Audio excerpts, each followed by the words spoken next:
स्वामी म्हणतात, जिथे स्वार्थ संपतो तिथेच नात्यांची खरी सुरुवात होते. नातं हे शब्दांनी नाही तर समजुतीने टिकतं.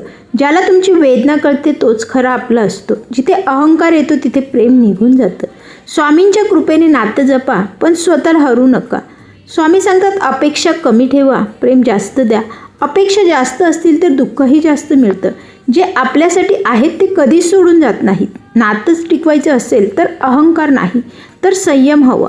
स्वामी सांगतात, प्रत्येक वेदना काहीतरी शिकून जाते. ज्यांनी दुखावलं त्यांनाही माफ करा, मन हलकं होतं. नातं तुटलं तरी श्रद्धा तुटू देऊ नका. देवावर विश्वास ठेवा. योग्य माणसं ही योग्य वेळ आल्यावर ती आपल्याला भेटतातच. स्वामी म्हणतात, नातं जपा पण स्वाभिमान गमावू नका. जिथे तुमची किंमत नाही तिथे थांबू नका. प्रेम करा पण स्वतःचा अपमान सहन करून नाही. स्वामींच्या नावावर विश्वास ठेवा, स्वतःची किंमत ओळखा. जिथे विश्वास आहे तिथे खरे नाते आहेत आणि ते टिकतेही.